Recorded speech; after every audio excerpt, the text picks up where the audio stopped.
Amado maestro, ¿por qué se compara la infancia con la meditación? Solo cuando un hombre renace comprende la belleza y la grandeza de la infancia. El niño es ignorante, por lo tanto, es incapaz de comprender la inmensa inocencia que lo rodea.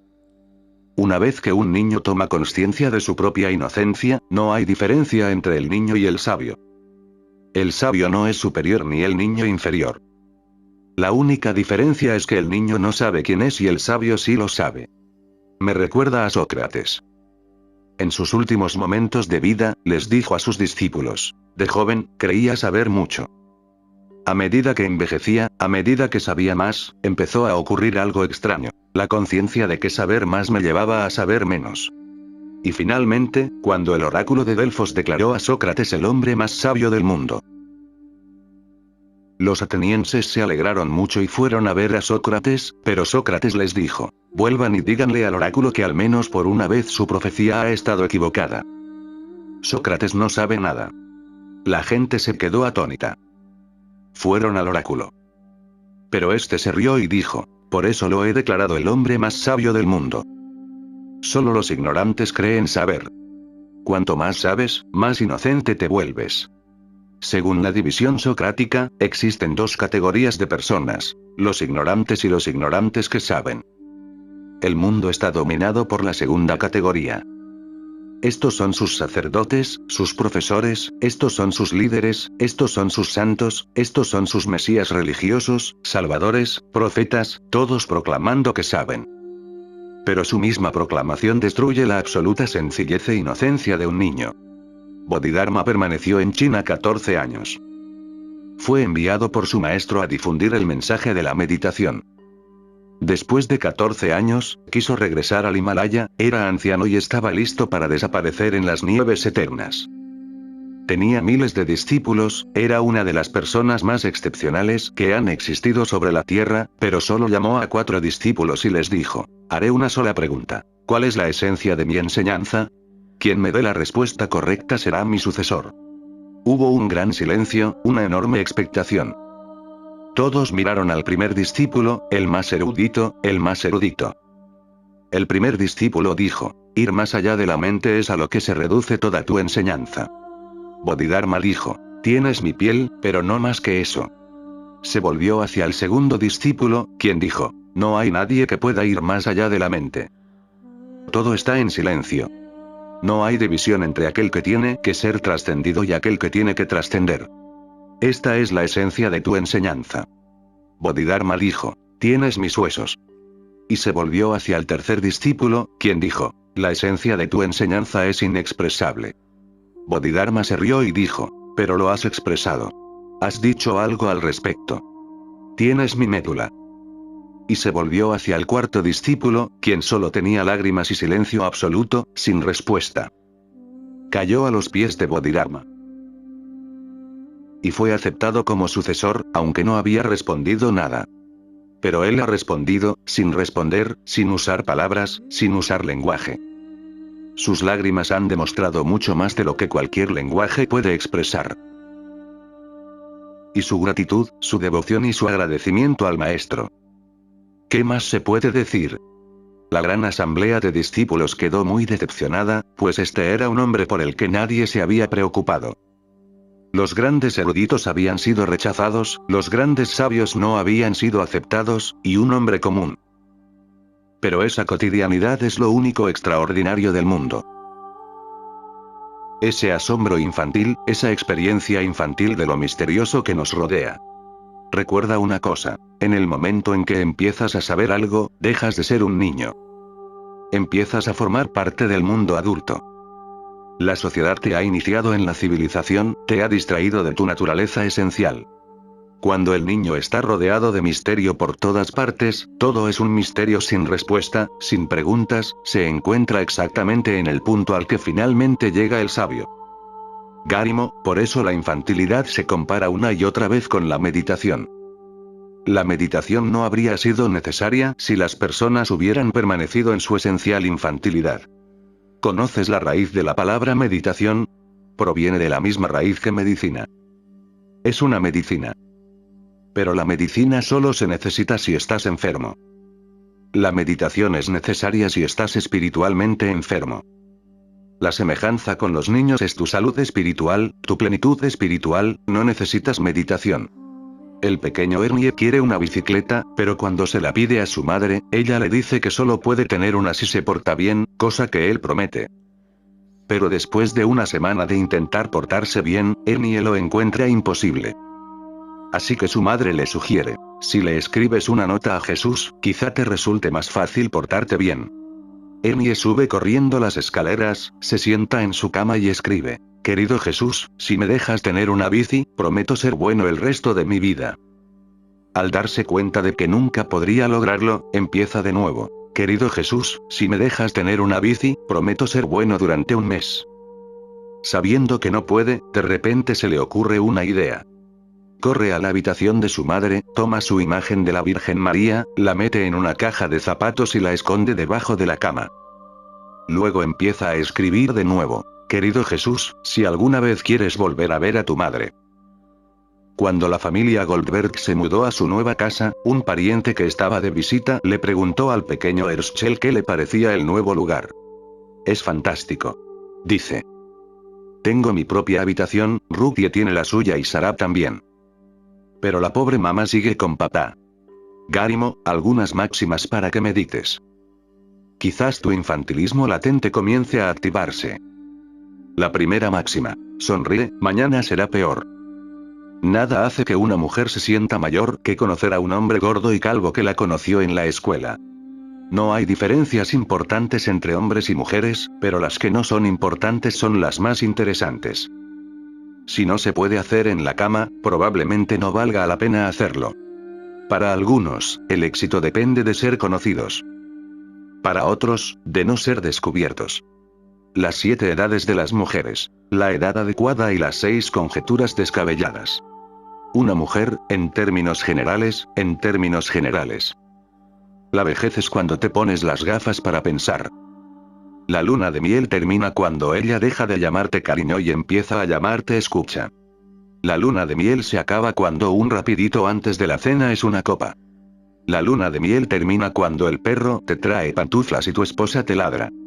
Si te sientes solo siendo soltero, da el gran paso. Cómprate un perro. La licencia es más barata y ya tiene un abrigo de piel. Por razones absolutamente irracionales, el hombre ha sido arrastrado a la seriedad. Todas las religiones han contribuido a envenenar al ser humano.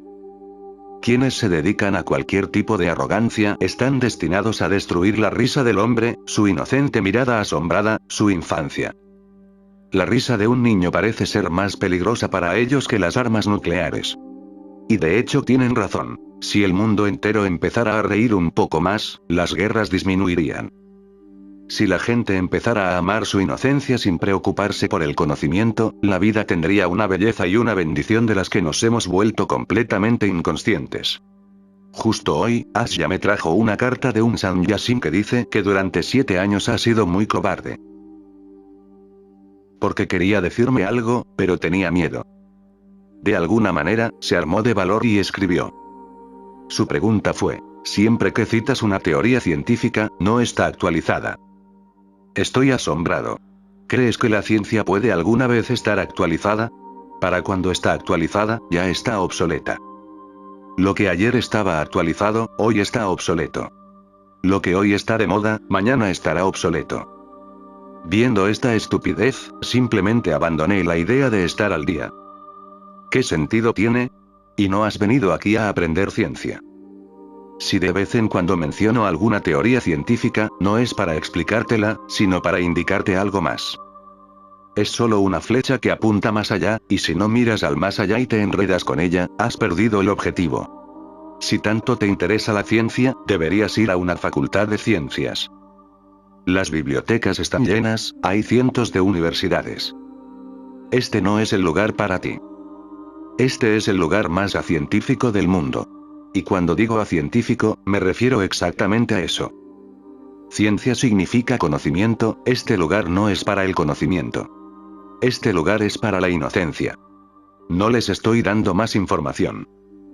Mi objetivo es extraerles información y darles una transformación. Esperaste 7 años innecesariamente. Pero ahora ya no hay necesidad, la decisión es clara. Nos hemos reunido aquí para olvidar todo lo que sabemos, y si aún te interesa acumular conocimiento prestado, lo siento por ti.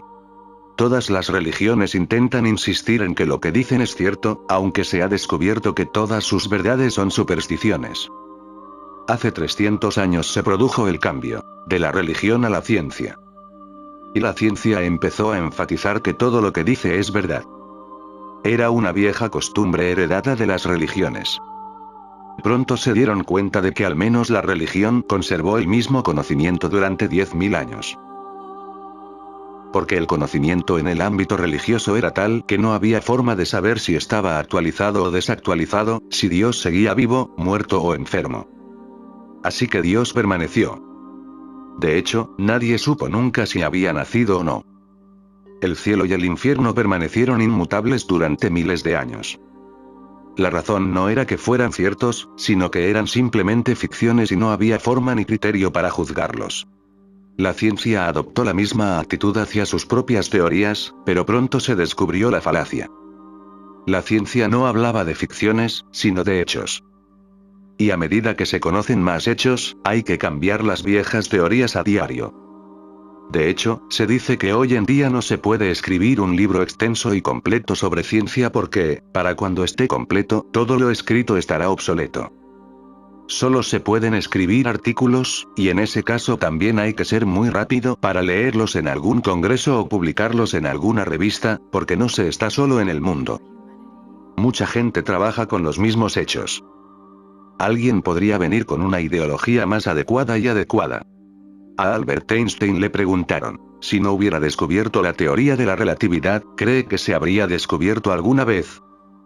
Y, naturalmente, el interrogador estaba convencido de que, a menos que existiera una mente como la de Albert Einstein, la teoría no podría descubrirse. Pero se sorprendió cuando Albert Einstein le dijo, si no lo hubiera descubierto yo, en 3 semanas como máximo lo habría descubierto otra persona. Miles de mentes científicas están trabajando. Fue una suerte que actuara rápidamente y publicara mi investigación. Y, curiosamente, se descubrió que otro físico alemán había descubierto la teoría de la relatividad antes que Albert Einstein. Pero era un holgazán, simplemente esperó. ¿A qué viene tanta prisa? Pensaba que nadie más iba a descubrir una teoría tan compleja. Tenía todas las notas preparadas, solo que no las había recopilado. ¿Pero crees que Albert Einstein está al día hoy? Te equivocas. En ciencia, nadie puede mantenerse al día. Quizás por unos momentos, unos días, unas semanas. No me preocupa lo temporal, lo efímero ni lo oportuno. Me preocupa lo eterno. Y lo eterno no tiene nada que ver con la ciencia ni el conocimiento, lo eterno tiene algo que ver con lo misterioso y lo inocente. Sé como un niño, con los ojos abiertos, sin prejuicios ocultos tras ellos. Simplemente mira con claridad, y pequeñas flores, hojas de hierba, mariposas o una puesta de sol te brindarán tanta dicha como la que Gautama Buda encontró en su iluminación. La cuestión no depende de las cosas, sino de tu apertura. El conocimiento te cierra. Se convierte en un recinto, una prisión. Y la inocencia abre todas las puertas, todas las ventanas. Entra el sol y pasan brisas frescas. La fragancia de las flores te visita de repente. Y de vez en cuando puede venir un pájaro y cantar una canción y pasar por otra ventana. La inocencia es la única religiosidad. La religiosidad no depende de tus sagradas escrituras. No depende de cuánto sepas del mundo. Depende de tu disposición a ser como un espejo limpio que no refleja nada. Silencio absoluto, inocencia, pureza. Y toda tu existencia se transforma para ti. Cada momento se vuelve extático. Las pequeñas cosas, como tomar un té, se vuelven tan devotas que ninguna otra oración se compara. Simplemente observa una nube moviéndose libremente en el cielo, y en la inocencia surge una sincronicidad. La nube ya no está como objeto, y tú ya no estás aquí como sujeto. Algo se encuentra y se funde con la nube. Empiezas a volar con ella. Empiezas a bailar con la lluvia, con los árboles. Empiezas a cantar con los pájaros. Empiezas a bailar con los pavos reales, sin moverte, simplemente sentado, tu conciencia empieza a expandirse a tu alrededor. El día que has tocado la existencia con tu conciencia, nace en ti la religión y naces de nuevo. Este es tu verdadero nacimiento. A este verdadero nacimiento lo he llamado Sannyas. Un nacimiento proviene de la madre y el padre, otro nacimiento es el que ocurre entre el discípulo y el maestro. Y el segundo nacimiento abre todas las puertas y todos los secretos por explorar. La vida se convierte en una aventura continua, una emoción constante, un éxtasis día y noche. Ni la vida desaparece en la muerte, ni el día muere en la oscuridad de la noche. De repente, te das cuenta de que el día y la noche son dos alas de un mismo pájaro, que la vida y la muerte son dos alas de un mismo pájaro. Todo el cielo de la conciencia es tuyo. No tienes que ser cristiano, no tienes que ser hindú, no tienes que ser musulmán. Solo tienes que ser un niño. Solo unos chistes para que te rías. Gordon Matavish se convierte en el líder del clan Matavish y hereda una fortuna. Sus amigos del pub temen que su nueva riqueza lo cambie.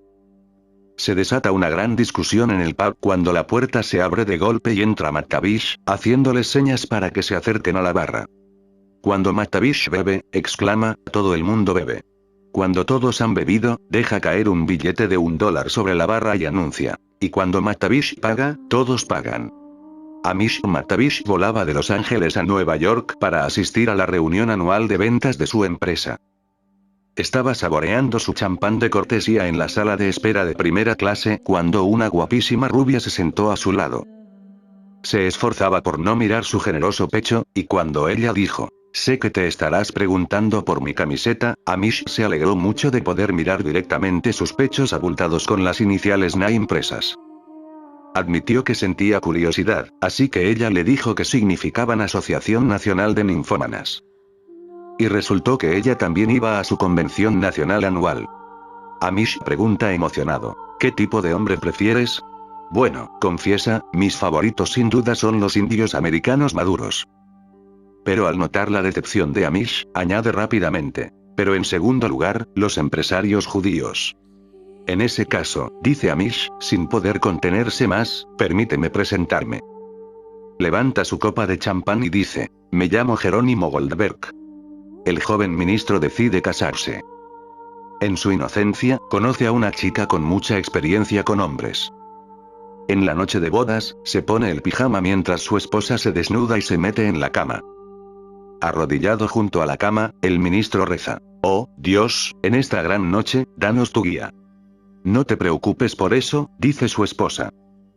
Yo te guiaré, solo reza por perseverancia. Segunda pregunta. Amado maestro, ¿qué significa meditar sobre algo? Sé lo que significa pensar sobre algo, eso es lo que la mente hace continuamente. Recordar, analizar, planificar, imaginar, etc. También llegué a conocer un estado de meditación donde el yo ya no existe, donde todos los límites se pierden, solo una fusión en el todo, una desaparición, ingresos, luz y felicidad. ¿Pero qué quieres decir, amado maestro, cuando nos dice, meditad sobre ello? Los idiomas occidentales no tienen equivalente a la meditación. Es una pobreza absoluta de experiencia y de lenguaje, al igual que en Oriente no encontrarás muchas palabras que existen en el hemisferio occidental, en particular científicas, tecnológicas y objetivas. Así que lo primero que hay que entender es que estamos intentando algo casi imposible. En Oriente tenemos las 3 palabras que tiene el inglés, pero también tenemos una cuarta palabra que el inglés, o cualquier lengua occidental, ha perdido. Y la razón no es solo lingüística, la razón es que este tipo de experiencia no ha estado disponible para ellos. La primera palabra es concentración. En Oriente la llamamos ekagrata, concentración. La segunda palabra es contemplación. En Oriente la llamamos vimarsh, pensar, pero solo sobre un tema específico. No desviarse ni extraviarse, sino permanecer constantemente en la misma experiencia y profundizar en ella de forma más completa. Es un desarrollo de la concentración. La tercera palabra es meditación. En Occidente, desde Marco Aurelio, la meditación ha sido un caos. El suyo fue el primer libro escrito en Occidente sobre meditación. Sin embargo, al desconocer qué es la meditación, la define como una concentración y una contemplación más profundas. Ambas definiciones son injustificadas. En Oriente tenemos otra palabra, dhyan. No significa concentración, ni contemplación, ni siquiera meditación. Significa un estado de no mente. Estas tres son actividades mentales. Ya sea que te concentres, contemples o medites, siempre eres objetivo. Hay algo en lo que te concentras, algo en lo que meditas, algo en lo que contemplas. Tus procesos pueden ser diferentes, pero la línea divisoria es clara. Está dentro de la mente. La mente puede realizar estas tres cosas sin dificultad alguna. Dhyan está más allá de la mente. Esta no es la primera vez que se plantea esta dificultad, la han planteado muchas personas. Después de Gautama Buda, sus discípulos llegaron a China hace unos 1800 años y se enfrentaron a la misma dificultad. Finalmente, decidieron no traducir la palabra porque no existe traducción posible. Usaron la palabra dhyan, pero en la pronunciación china se convirtió en chan. Y cuando hace 1400 años la transmisión de la lámpara llegó a Japón, volvió a surgir la misma dificultad. ¿Qué hacer con el chan? Los japoneses no tenían una palabra equivalente ni similar. Así que decidieron usar la misma palabra, en su pronunciación se convirtió en zen. Y es una historia extraña, que el propio Gautama Buda nunca usó la palabra dhyan, porque nunca usó el idioma sánscrito. Fue uno de sus pasos revolucionarios usar el idioma del pueblo, no el idioma de los eruditos. El sánscrito nunca ha sido un idioma vivo, nunca ha sido usado por la gente en el mercado. Ha sido el idioma de los eruditos, los profesores, los filósofos, los teólogos, y había una tremenda brecha entre el mundo de los eruditos y el mundo del ser humano común. Fue tremendamente valiente por parte de Gautama Buda no usar el idioma en el que fue entrenado, sino usar el idioma del pueblo. Usó un idioma llamado Pali. En Pali, dhyan se convierte en Han. Han y Zen no están muy lejos, y el Chan también encaja perfectamente entre los dos. Pero quienes tradujeron las primeras escrituras que describen la meditación creían comprender el significado del dhyan. La mayoría eran misioneros cristianos y, naturalmente, no tenían nada más allá del concepto de la mente. El cristianismo nunca ha pensado en ir más allá de la mente, por lo tanto, no existe la posibilidad de algo parecido al dhyan. Lo más cercano que pudieron llegar fue la meditación. Pero en el momento en que se usa meditación, se convierte automáticamente en meditación sobre qué. Meditación es intrínsecamente objetiva. La palabra dhyan no lo es. Cuando usas dhyan, no te refieres a qué. Simplemente significa ir más allá de la mente. Y en el momento en que trasciendes la mente, trasciendes todos los objetos. Simplemente eres. Dhyan no es un proceso, sino un estado del ser. No es una dualidad entre sujeto y objeto, sino simplemente una gota de rocío que se desliza desde la hoja de loto hacia el océano. Hablando contigo, cuando digo medítalo, sé que la palabra que uso es incorrecta. Pero la razón por la que la uso es porque solo me rodean las personas equivocadas. Todos los inadaptados del mundo. Me encajan de maravilla. Pero recuerda que el idioma no debería convertirse en una barrera. La meditación es un estado. Estás simplemente en silencio, sin pensamientos en los que concentrarte, sin temas que contemplar, sin objetos sobre los que meditar. El otro ha desaparecido. Y recuerda, en el momento en que el otro desaparece, no puedes existir. Eres parte del otro. Así como si la luz desaparece, no habrá oscuridad, si la vida desaparece, no habrá muerte, están intrínsecamente unidos. Yo y tú. Podemos coexistir en cierto modo o desaparecer, y entonces lo que queda no es ni tú ni yo. Lo que queda es la energía universal. La meditación es desaparecer en lo universal. La mente es la barrera. Y cuanto más te concentres, más contemples, más medites sobre algo, nunca saldrás de la mente. Y la mente es la gota de rocío a la que me he referido. Así que lo primero que hay que entender es que para la meditación, solo en Oriente, y particularmente en la India, se acuñó la primera palabra. Las palabras se acuñan solo cuando se tiene una experiencia específica que no se puede expresar en el lenguaje existente. Durante 10.000 años, la India ha volcado todo su ingenio en un solo esfuerzo, el dhyan. Si usas la palabra Dian, no te preguntarás, ¿en qué? La palabra Dian en sí no tiene ninguna dualidad intrínseca. Dian significa simplemente silencio. Silencio absoluto, serenidad. Tu pregunta es importante. Preguntas, ¿qué significa meditar sobre algo? No significa nada. Nunca medites sobre algo, de lo contrario, no es meditación. Dices, sé lo que significa reflexionar sobre algo. Eso es lo que la mente hace continuamente. Recordar, analizar, planificar, imaginar, etc. Todo el mundo lo sabe. También llegué a conocer un estado de meditación donde el yo ya no existe.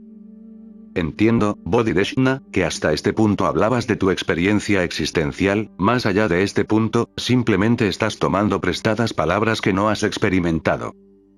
Dices, yo también llegué a saber. ¿Quién llegará a saber? Si el yo está ahí, entonces el tú está ahí. Si el experimentador está ahí, entonces la experiencia está ahí. Aún así, la dualidad existe, no has trascendido la mente.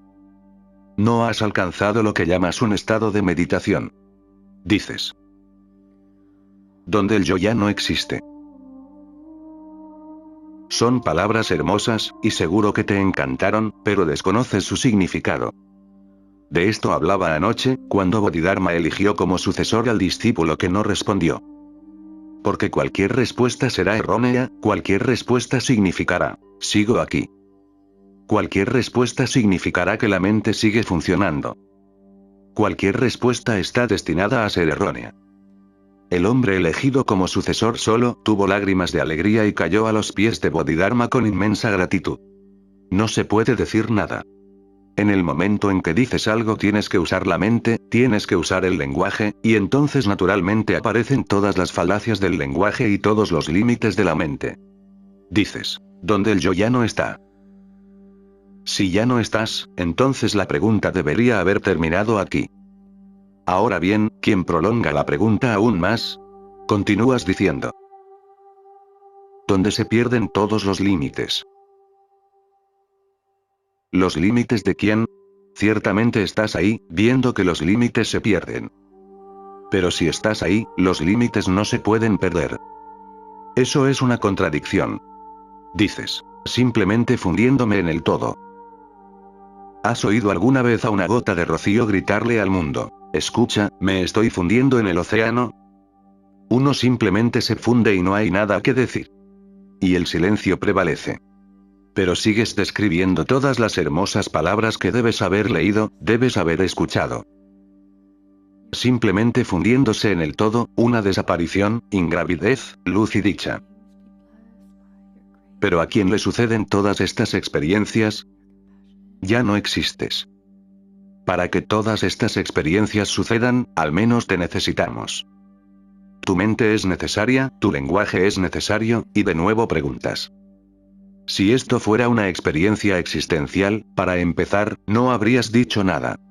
Recuerdo a un gran maestro zen que estaba sentado en la playa cuando un rey pasó por allí.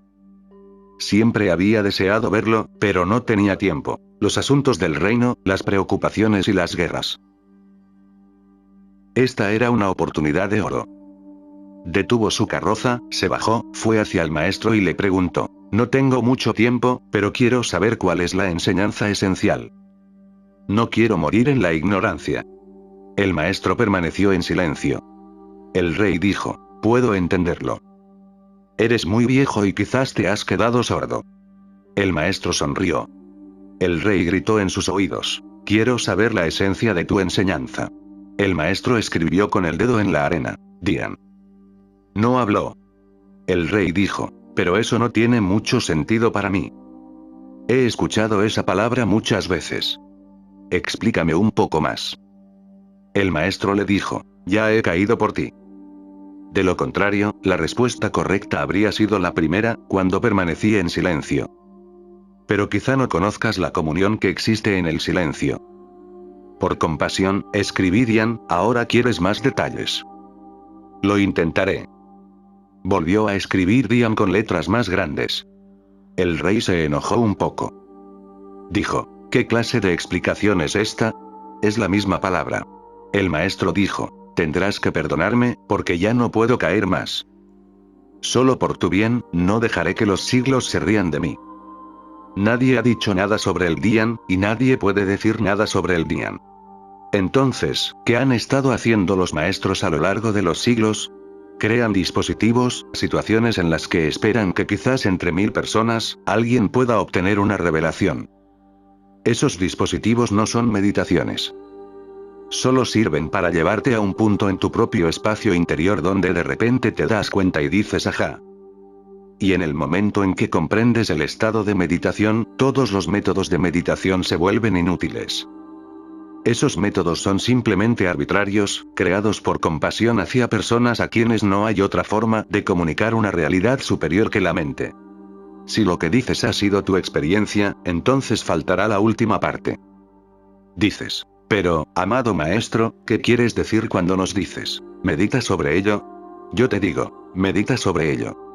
Con todas las explicaciones de que no existe eso ni meditador. Cuando digo medita sobre ello, quiero decir exactamente lo contrario. No es meditador. Solo ser. Pero el lenguaje es muy pobre. Incluso las lenguas más cultas son pobres en cuanto al espacio interior del hombre. Carecen de palabras indicativas porque millones de personas han vivido, pero nadie ha mirado hacia adentro. Y cuando de vez en cuando alguien mira hacia adentro, encuentra un espacio intransmisible de ninguna manera. Debes comprender no solo tu dificultad es muy pequeña, sino la dificultad del hombre que ha llegado existencialmente a un punto intransmisible. A uno de los místicos más bellos de la India, Kabir, le hicieron la misma pregunta. Rió y dijo, no puedo darte una explicación exacta, pero sí puedo darte una pista. Es como la experiencia de la dulzura para un mudo. La conoce, pero no puede expresarla. El mudo no es incapaz de experimentar la dulzura de algo, pero si le preguntas qué experimenta, no puede expresarla. Esta inexpresabilidad ha engañado a mucha gente. Creen que algo que no se puede expresar no puede existir. Creen que la expresividad y la existencia son sinónimos. No es así. ¿Qué se puede decir del amor? Digas lo que digas, estará mal. De hecho, cuando estás enamorado ni siquiera dices te amo, porque eso parece insignificante comparado con tu experiencia. Entiendo que la gente empieza a decirse te amo cuando el amor ha desaparecido. El filósofo norteamericano Dale Carnegie, y un hombre como Dale Carnegie solo puede ser llamado filósofo en Estados Unidos, sugiere en su libro, que se ha vendido en segundo lugar después de la Santa Biblia. Cuando llegues a casa, besa a tu esposa y dile te amo. Cuando salgas de casa, besa a tu esposa y dile te amo. Y hay millones de idiotas que lo hacen. La esposa sabe que es solo un farol, el hombre sabe que todo es un farol. Cuando amas, el amor es tan tremendo y tan vasto que simplemente se sientan tomados de la mano, sin pronunciar una sola palabra. La experiencia real del amor nunca ha sido expresada por ningún poeta y nunca será expresada. Y el amor forma parte de nuestra realidad cotidiana, al igual que la dulzura o la amargura. Estos espacios interiores de meditación no son nuestras experiencias habituales, así que cuando alguien los encuentra, no sabe cómo expresar lo que ha encontrado. Había un hombre en Japón cuyo nombre la gente ha olvidado, solo recuerdan al Buda sonriente porque nunca decía nada. Pregúntale cualquier cosa, y su respuesta siempre era la misma, se reía. Creo que era un hombre muy sincero, absolutamente auténtico. No transigía con ningún lenguaje, ninguna mente, ninguna expresión. Simplemente reía. Y si puedes entenderlo a través de su risa, de su sonrisa, es cosa tuya. La mayoría pensó que estaba loco. Cuando Bodhidharma alcanzó el estado de meditación, lo primero que le ocurrió fue reír a carcajadas. Pero Bodhidharma era un erudito, no como un simple Buda japonés risueño. No se rió. Más tarde, sus discípulos le preguntaron, por favor, satisface nuestra curiosidad. Cuando alcanzaste la iluminación, ¿qué fue lo primero que quisiste hacer? Dijo, lo primero. Ya no estaba allí, una risa tremenda, pero tenía que contener la risa. Si no, la gente pensaría que estaba loco. Y el consejo de mi maestro fue, incluso un maestro muy sabio rara vez encuentra discípulos auténticos. Si la gente empieza a pensar que estás loco, entonces la posibilidad de transformar a alguien es casi nula. Así que me recordé a mí mismo. Ríete para tus adentros tanto como puedas, pero no lo demuestres. ¿Has visto las imágenes de Bodhidharma? Puedes usarlas para asustar a tus hijos. Nadie ha preguntado qué pasó. Porque era un príncipe, este rostro que se muestra no es el de un príncipe hermoso. Pero sé la razón. La razón es que está conteniendo la risa. Y debido a esta contención, todo su rostro se ha distorsionado. Sus ojos están saltones. Ha decidido permanecer serio. Pero no creo que nadie haya analizado nunca por qué Bodhidharma, uno de los hombres más hermosos, tendría una mirada tan feroz. Puedo decir con absoluta certeza que está en un tremendo problema. Si se hubiera reído, habrías visto su belleza, pero el maestro le había dicho que no se riera, de lo contrario nadie lo tomaría en serio. Así que el pobre hombre se puso demasiado serio, y cuando uno contiene la risa a carcajadas, todo se distorsiona. Bodhidharma, primero tienes que distinguir qué es tu experiencia y qué es tu conocimiento. El conocimiento es simplemente basura. Si no te gusta la palabra basura, puedes llamarlo estiércol de vaca, porque es algo sagrado. Y al rasparlo, encontrarás algo de enorme valor, de tu propia experiencia. Esa experiencia te dará el significado de la meditación. No te lo puedo dar. Solo puedo mostrar el camino y cómo se llega hasta él. Pero decir lo que es, soy tan tonto como cualquier otra persona lo ha sido jamás. Deseando sorprender a su marido con una nueva peluca que acaba de comprar, Ruthie Finkelstein entra sin avisar a su oficina. ¿Crees que podrías encontrar un lugar en tu vida para una mujer como yo? Pregunta sensualmente. Ni hablar, responde Moise. Me recuerdas demasiado a mi esposa. Así que cuidado con las pelucas. Y recuerda una cosa. Todo lo que crece en tu interior sin distorsión, sin contaminación, sin ser envenenado por los millones de personas que te rodean, confía en ello. Ese es tu potencial. Y recuerda que en tu potencial, no te encontrarás a ti mismo. Y en el momento en que no te encuentras a ti mismo, hay ligereza, hay bendición, hay éxtasis, pero no puedes expresarlo. El que solía expresarlo ya no existe.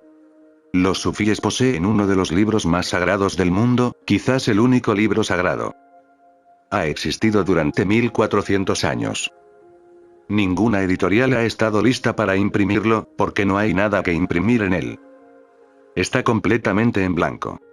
El primer maestro que tuvo el libro solía esconderlo bajo la almohada. Sus discípulos sintieron mucha curiosidad. Lo dice todo, pero si le preguntas por el libro, simplemente sonríe. Lo intentaron por todos los medios. Dejaban las ventanas abiertas para que por la noche, cuando no había nadie y el maestro sacaba el libro para leerlo. Incluso treparon por el tejado y quitaron algunas tejas para ver qué estaba escrito. Pero el maestro leía junto a una pequeña vela, y era muy difícil descifrar qué había allí. Y en cuanto se daba cuenta de que alguien estaba allí, cerraba el libro y lo ponía debajo de la almohada. El día que murió, nadie estaba tan interesado en su muerte, todos estaban interesados en el libro. Lo sacaron y se asombraron. No había ni una sola palabra escrita. Quienes tenían la perspicacia suficiente pudieron ver la gran compasión del maestro, pues nunca mencionó el libro. Lo dejó para que lo descubrieran. Ese libro aún existe, distorsionado, porque un editor en Inglaterra lo publicó, pero también le preocupaba quién lo compraría. Un pseudosufí escribió una introducción y toda su historia de 1400 años. Así que hay algo escrito para leer, pero eso ha destruido todo el misterio del libro. Eres el misterio incontenible en palabras. Y recuérdalo como criterio. Todo lo que pueda resumirse en palabras es simplemente tu mente en funcionamiento. La meditación es un estado en el que la mente deja de funcionar, eres simplemente consciencia. Ni siquiera consciente de ti mismo, sino pura consciencia. Ni siquiera la más mínima idea de que yo soy esto, de que estoy disfrutando de la dicha y estoy disfrutando del éxtasis. Cuando llega el éxtasis, la inundación es tan grande que no puedes permanecer en ella. Cuando las bendiciones te inundan, te evaporas. Gautama Buda tiene razón cuando dice, solo puedo señalar la luna, pero no te aferres a mi dedo. El dedo no es la luna. Pero te sorprenderá la estupidez humana. Después de Gautama Buda. Porque dijo, no me hagáis estatuas, porque no estoy aquí para que me adoréis. Estoy aquí para despertarte. Pero no lo ha prohibido. Puede que ni siquiera haya pensado en la profunda ignorancia del hombre. La gente creó templos, con un dedo tallado en hermoso mármol, y todos olvidaron la luna. Y la gente adoró el dedo, y se perdió todo el sentido. Lo que Gautama Buda decía era que todo lo que hacía durante 42 años seguidos no era más que un dedo apuntando a la luna. Deja el dedo a un lado y mira la luna. Lo que les digo es que no se involucren en la lingüística, en el idioma, en la gramática. Todo eso es irrelevante. Solo mira la luna. Incluso un dedo no muy bello puede señalar la luna, las palabras no son muy bellas, pero si eres lo suficientemente sabio, puedes dejar las palabras y escuchar la esencia. Pero no empieces a creer en esa esencia ni a hablar de ella. Deja que se convierta en tu experiencia. E incluso cuando se convierta en tu experiencia, no podrás darle ninguna explicación. Puedes llorar de alegría, puedes reír, puedes bailar. Quizás esos gestos tengan un significado más hermoso que el lenguaje común. Meera bailó, es una de las mujeres más hermosas del mundo. Quizás ninguna otra mujer haya alcanzado las alturas que Meera alcanzó. Y era una reina, pero el día en que llegó el momento y se abrió el espacio interior, olvidó todos sus palacios. Empezó a bailar en las calles de su propia capital. Naturalmente, la familia estaba muy perturbada. Una reina bailando en el mercado. Vinieron a persuadirla, pero ella dijo, he encontrado algo que solo se puede expresar bailando. Bailaré por todo el país. Bailó por todo el país. Nadie sabe cuánta gente entendía la danza. Cantaba canciones hermosas. No son tratados filosóficos, pero tienen momentos hermosos. Si logras captar esos momentos, puedes adentrarte en lo desconocido. Sus danzas son un lenguaje de un calibre totalmente diferente. Si logras comprender su danza, quizás algo comience a bailar en ti. Solo se necesita apertura, receptividad, para que su danza despierte la energía latente en tu ser. Y si también logras bailar, habrás comunicado, habrás comprendido qué es la meditación. Y aquí no hay una sola Meera, hay muchas. Si no puedes entender la meditación aquí, no hay muchas posibilidades de entenderla en ningún otro lugar. El mundo es demasiado mundano, y su antagonismo hacia mí se debe a que intento alejarte de la multitud por caminos inexplorados donde no hay guía ni mapas. Y la multitud está preocupada. No importa si son cristianos, hindúes o budistas. La multitud no quiere que nadie se aleje de su grupo, eso reduce su poder político.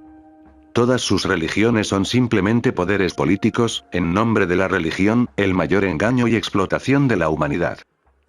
Quiero alejarlos de la multitud, sea cual sea la multitud a la que pertenezcan. Respeto al individuo, porque solo él puede saber qué es la meditación y solo él puede conocer la belleza, el éxtasis, la danza de esta inmensamente hermosa existencia. Las multitudes nunca han alcanzado la iluminación, siempre ha sido el individuo. Yo creo al individuo. Justo el otro día, uno de mis antiguos sannyasins, Amrito de Holanda, le contó a Asya que está escribiendo un libro titulado 10 años de preparación. Es un hombre de gran capacidad intelectual, un gigante intelectual, pero su corazón es como el de un niño pequeño. Gracias a su intelecto, ha estado visitando a todo tipo de personas. Da Frillon, Jiddu Krishnamurti, siempre que oye hablar de alguien, corre a visitarlo. En estos 10 años debe haber conocido a muchas personas supuestamente iluminadas. Tuvo una entrevista personal de 1 hora con Jiddu Krishnamurti y le mostró el guión a Asya. Krishnamurti habla de mí. El caballero de Poona es solo una escalera. Para mí, soy un ascensor. Le envío un mensaje a Amrito que no considero una crítica hacia mí, lo acepto como un cumplido. Con una escalera eres libre, con un ascensor no. En un ascensor estás atrapado, no puedes ir a ninguna parte, y el ascensor nunca va a ninguna parte, simplemente sube y baja. Y Krishnamurti, durante 90 años, iba como un ascensor, subiendo y bajando, subiendo y bajando. Con un ascensor no eres el amo, estás subordinado a un mecanismo que depende de muchas complejidades. Electricidad, ingeniería, electrónica. Puedes quedarte atrapado en medio y no poder hacer nada. Con una escalera, eres totalmente libre. Tú eres el amo. Puedes llevarla a donde quieras, puedes dejarla donde quieras. La escalera no se te pegará ni te pedirá que la abandones. Me encanta la idea. Soy, sin duda, un clásico de la escalera. Todo mi esfuerzo está en convertirlos en maestros. Krishnamurti ni siquiera ha podido convertirlos en discípulos. He llamado a Amrito esta noche para preguntarle, ¿qué otras tonterías has estado escuchando de estos supuestos iluminados? Eres mi discípulo y tienes que terminar tu libro con mi declaración de que ahora eres un maestro. Sin eso, el libro quedará incompleto. Pero primero dime qué te han estado diciendo todos estos idiotas para que pueda responderles, de lo contrario, tu libro quedará incompleto. Había un hombre en Bombay, Nisargadatta Maharaj. Nadie conocía a este gran hombre, era conocido por las masas como Bedie Baba porque fumaba bidis constantemente. Se pueden encontrar bidis así en cualquier pueblo. Creo que India tiene 700.000 pueblos y cada pueblo debe tener al menos uno, es posible que haya más. Amrito me escribió hace unos días, porque otro joven holandés se involucró mucho con Bedie Baba. El hombre parece muy sincero, pero el problema es que la gente que viene de Occidente tiene un corazón muy infantil, muy confiado, y no se dan cuenta de que en India la espiritualidad es solo una rutina. Todos hablan de grandes cosas y sus vidas son de lo más desagradables posible. Cuando Bedie Baba dijo que solo hablaría con este joven holandés, naturalmente su ego debe haberse sentido tremendamente grande. La multitud que rodeaba a Bedie Baba también era de la misma clase. Conductores de rickshaw esperando a sus pasajeros, sentados junto a Bedie Baba. Y cuando dijo que no hablaría con nadie a menos que fuera este holandés. Así que habló con el holandés, quien ahora ha recopilado libros sobre Bedie Baba. Ahora en la India es casi como un loro, pero para el occidental parece una revelación tremenda. Cuando Bedie Baba dijo, Aham Brahmasmi, yo soy Dios, yo soy eso, el joven holandés inmediatamente escribió un libro, Yo soy eso. Porque para Occidente, la espiritualidad es un asunto ajeno, al igual que para Oriente, la ciencia es un asunto ajeno. He oído que en una fábrica de Bombay instalaron un mecanismo muy costoso. Funcionó durante 2 días y luego dejó de funcionar. Funcionó 2 días porque el experto estaba presente, y en cuanto se fue, el mecanismo se paró. Llamaron al experto. ¿Qué hacer? Dijo, tendré que venir y costará mucho dinero, $10.000. Pero mantener la fábrica cerrada era aún más costoso, así que tuvieron que dejar que el hombre viniera. Y el hombre llegó, simplemente golpeó la máquina y empezó a funcionar. El industrial le preguntó, ¿solo por este golpe me estás costando $10.000? Dijo, no es para golpear. Golpear cuesta solo $1, pero saber dónde golpear cuesta dinero. Cuando recibí la carta de Amrito sobre este holandés, que decía, muchos sannyasins van a verlo, y yo también, hablé del asunto. Él lo oyó y le llevó la cinta. El hombre lo oyó y estaba muy agradecido, pero también desconcertado, porque estaba reuniendo a un gran grupo de discípulos. Pero como se sentía desconcertado y agradecía que le hubiera hablado de él. Me gustaría que Amrito, cuando regrese, me lo trajera o me lo enviara. Porque sé dónde golpear. ¿Está bien? Sí, amado maestro.